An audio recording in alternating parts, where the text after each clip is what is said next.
When you look at Mongolia on a map, you see this incredible vastness, right? The Gobi, the steppes. It really captures the imagination. Absolutely. It's epic in scale. But, for anyone actually planning a trip, that huge empty space brings up a really big question, maybe the first question. Is it safe? Mm-hmm. A fundamental one. It feels like such a different kind of travel destination. So today, we've done a deep dive into sources looking specifically at that safety question for you. Trying to get some clarity. Exactly. Our goal here is to pull out the essential info, show you that, minimal risk travel is possible, but you absolutely need to understand the specific things to prepare for, both in the city, Ulaanbaatar, and out in that wild, rural heartland. And you really can't talk safety without first touching on the bigger picture, the socioeconomic reality there. You have to understand the context. Okay, like what specifically? Well, Mongolia is a developing country. The World Bank puts the overall poverty rate at just over 28%. But the reports we looked at show that in some areas, it can shoot up to 50%. 50. Wow, that high. Yeah. And that poverty fuels a lot of internal migration, especially towards Ulaanbaatar. You get these harsh winters, the Jude, that kill off livestock herds. Right, I've heard of those. Devastating for herders. Totally. And when they lose their livelihood, many have little choice but to move into the capital, into the gers districts. That puts immense pressure on the city's resources and, it links directly to some of the crime issues. That makes sense, the economic pressure. But here's the interesting part. Despite all that, the official U.S. Embassy assessment is still minimal risk. Minimal risk. Okay. But, and this is the key, that minimal risk rating really depends on the traveler knowing exactly where the potential problems are concentrated. It's not evenly spread. Okay, so let's drill down into that. Given the poverty context and people moving to the capital, Ulaanbaatar seems like the obvious starting point. The sources were really specific about crime hotspots there, weren't they? Extremely specific. You can almost group them. Right. Like the first big category seems to be the major markets. And the number one spot mentioned is the Naran tool market, the black market. Ah, yes. Notorious. Yeah. That comes up again and again. Described flat out as notorious for petty crime. Because it's crowded, chaotic, perfect for pickpockets. Exactly. They thrive on those conditions. Then the second category seems to be those areas with huge concentrations of tourists and businesses, like the central Sukbatar district. Makes sense. Embassies, government buildings, loads of tourist sites, all packed in. And also big shopping places. The State Department Store, the Mercury Food Shopping Center. Again, big crowds, obvious targets. Tourists often stand out, unfortunately. And there was a third category you mentioned earlier, crucial for nighttime. Yeah, the risk profile definitely shifts after dark. Right. So the evening entertainment areas, Seoul Street got a specific mention, the restaurant and bar part, and also the Baga Toru, the little ring road area, especially near places like the Urgu Cinema or the Ulaanbaatar Hotel. Basically anywhere you get big crowds gathering, like even sporting events. Heightened awareness needed in all those places. The common factor is distraction, isn't it? You're shopping, you're eating, you're watching something. Yeah, you let your guard down. So if these pickpocket groups are hitting these specific zones, what's the practical defense? What can you actually do? Well, one thing that came through loud and clear was preparation. Physical preparation. Like what? Investing in proper anti-theft gear. The sources specifically mentioned things like anti-theft backpacks. PackSafe was named as an example. Stuff with slash-proof fabrics, hidden zippers. Ah, okay. Making it physically harder for someone to quickly grab your stuff or slice your bag open in a crowd? Exactly. It's about making yourself a harder target. But it's not just about someone grabbing your wallet, is it? Let's pivot to financial security. The sources warned about some pretty sophisticated scams targeting bank info. That's right. Petty crime is one thing, but this digital fraud, it's a growing issue across parts of Asia, and Ulaanbaatar is no exception. We saw detailed warnings about ATM fraud. How does that work? Thieves are actually attaching skimming devices, sometimes with hidden cameras, right onto the front of ATMs. They're designed to capture your card data and your PIN. Whoa. So you need to physically inspect the machine. Yes.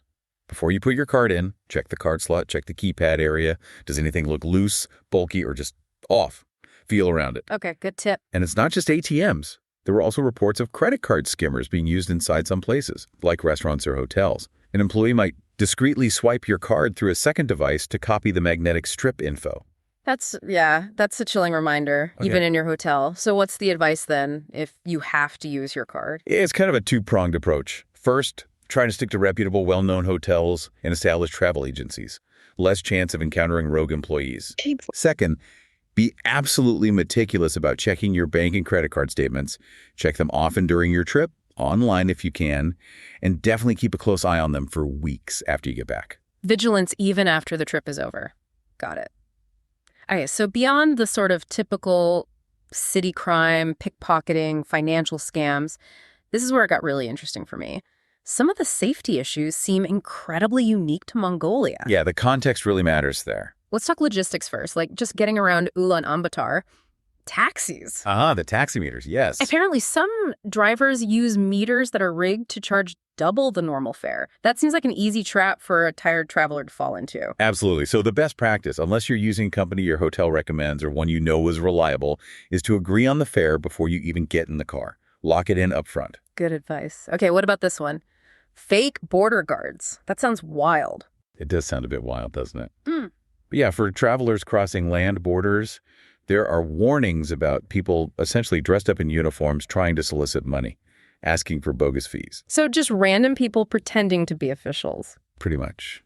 You need to be wary and probably report it if you encounter it. Stick to the official channels. And then there was this detail that really caught me off guard about privacy, or the lack thereof, in hotels. Yeah, that's a significant cultural difference. The sources point out that Mongolia doesn't have the same stringent privacy laws we might expect, say, in North America or Europe. Meaning what exactly? Hotel staff can just walk in? Potentially, yes. Staff might enter your room at any time, sometimes without knocking, for various reasons. It's not always malicious. It might just be their standard procedure for cleaning or maintenance, but it's startling if you're not expecting it. Exactly. So the advice is clear. If you're in the room, use the deadbolt or security chain every single time. And if you leave the room, don't leave anything valuable out. Use the room safe if there is one, or lock things inside your luggage. Maybe even secure your bag to something fixed if possible. Leaving your passport on the nightstand is just not a good idea. Right. Treat your room like a semi-public space when you're not in it. Sort of, yeah. Better safe than sorry. Okay, so that covers a lot of the urban experience. But Mongolia is huge, and most people go there to get out of the city. What happens when you venture into the steppe or the gobi? The risks must change completely. Oh, they absolutely do. The sources describe it almost like a Wild West element comes into play. Wild West? Like, what does that even mean in modern Mongolia? Well, one very specific risk mentioned was theft of your transportation. Specifically horses or camels. Wait, horse theft? Like actual horse rustling? That sounds like something out of an old movie. It sounds cinematic, I know. But according to the sources, it's a real specific rural security threat. If you're on a long trek, which is a major draw for tourism. Yeah, that's why people go. You could literally wake up one morning, find you've been robbed, and your horse or your camel is just gone. Wow. And out there, losing your transport isn't just inconvenient, it could be dangerous. It could be life-threatening, depending on where you are and what supplies you have. So how do you prevent that? The sources really hammer home the importance of vetting. Rigorous vetting. Vetting of what? The area? Vetting your guide. There's a caution that sometimes, unfortunately, local guides might actually be complicit with thieves. Maybe they're from the same community. Maybe there are kinship ties. No way. Your own guide. That's a sobering thought. It is. So the ultimate defense against this kind of specific rural risk isn't just about watching your stuff. It's about ensuring the people guiding you are completely trustworthy. Which means you can't just hire someone casually you meet in a village? Probably not the safest approach. The strong recommendation is to use a thoroughly reputable travel agency, one that takes responsibility for vetting its guides, checking their backgrounds, ensuring they have a solid track record. Okay, so that theme of professional help, vetted professionals, is crucial. And it seems even more critical when we look at warnings for specific groups of travelers. The sources had some really serious points about solo female travelers. Yes, that was a significant focus. And it's important to address it directly. The sources do confirm that sexual assault is, unfortunately, a recognized issue in Mongolia. And it's complicated by what? Differences in law and perception? Exactly.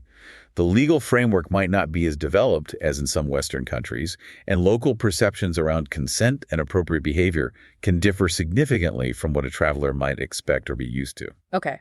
Were there specific high-risk situations highlighted? Yes, several. One was staying alone in a ger, the traditional tents. Hmm. At night, incidents have happened. So the advice is, if it's possible to lock the ger door, absolutely do it. Right. Another was monasteries. There were reports of monks or other individuals sometimes trying to isolate solo women, potentially leading to assault. At monasteries, wow. And a major factor mentioned repeatedly is alcohol abuse. It's highlighted as a significant social problem. So encountering groups of drunk men. The advice is stark. If you find yourself in that situation, especially if you feel uncomfortable or isolated, try to remove yourself immediately. There were reports of assaults being carried out by groups of intoxicated men. That's really worrying. It is. And it leads to a very direct recommendation from the U.S. Embassy sources. They advise women not to trek, hike, or camp alone in remote areas, period. Not at all. Not alone, because of the history of incidents. If you want to experience the countryside, the strong advice is to join a professionally organized group or a tour. Safety in numbers and safety with vetted professionals. Okay, that's clear, if sobering. Now, beyond personal security from crime, safety also includes just basic travel logistics, right? Like transportation itself. Absolutely. Vehicle safety came up as a major point. Oh, so? Seatbelt usage. Apparently, many locals, including drivers you might hire, just don't routinely use them. Really? Even drivers? Yeah. So if you're hiring a car with a driver or renting one yourself, you need to specifically insist on a vehicle that has working seatbelts front and back. Make it a non-negotiable part of the arrangement. Okay, crucial point. Check the seatbelts. And another big one, driving at night, Yeah. especially long distances on highways. Avoid it. Avoid it if at all possible. Drunk driving, while illegal, is apparently still quite common, and accident rates go way up after dark. This is especially true around major public holidays. Right, more celebrations, more drinking, more risk on the roads. Exactly. Best to plan your travel during daylight hours. Okay. And there was one more specific group mentioned, LGBT travelers. Yes, an important note. While Mongolian law doesn't criminalize being LGBT, reports from local NGOs indicate that harassment or even violence towards LGBT individuals can occur. Is that widespread or more in certain areas? The risk seems to be notably higher outside of Ulaanbaatar, in more rural, perhaps more conservative areas. It's just something LGBT travelers need to be aware of, a societal dynamic to factor into their planning, especially if heading deep into the provinces. Okay. So, wow, we've covered a lot. Urban crime, financial scams, those weird fake border guards, the very real rural dangers like horse theft, specific advice for solo women, transport safety. If you put all these pieces together, what's the big takeaway? What's the overarching safety strategy here? Well, it feels like the common thread through almost everything, from avoiding pickpockets to not getting your horse stolen, is preparation and professional help. Yeah, it really doesn't sound like a country where you should just show up and, wing it. Definitely not. The sources strongly, repeatedly recommend using reliable, reputable travel companies. It came up again and again. They even named one, didn't they? They did. The research specifically mentioned New Milestone Tours and its owner, Diebold, pointing out that he personally vets every single guide and local partner. That level of personal accountability. Exactly. Mm-hmm. That seems to be the recommended safety net. In a country this vast, with such different risk profiles between the city and the countryside, essentially outsourcing your safety and logistics to a trusted, vetted operator is presented as the smartest strategy. So knowledge is power, preparation is key, and professional vetting is probably your best insurance policy. That sums it up pretty well. Mongolia looks incredible, a fantastic place to visit, but like many developing nations, the risks are real, just concentrated in specific ways.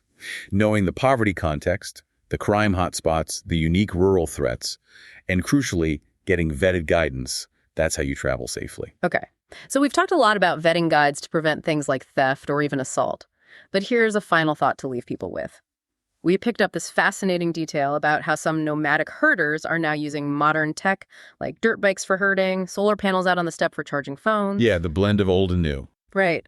So how might that kind of technology spreading further change the security situation out there? Does tech make the remote goby safer, or does it just create new things, expensive things for people to potentially steal? That's a really interesting question. Progress versus new vulnerabilities. Something definitely to mull over, that intersection of ancient traditions and modern tech on the steppe.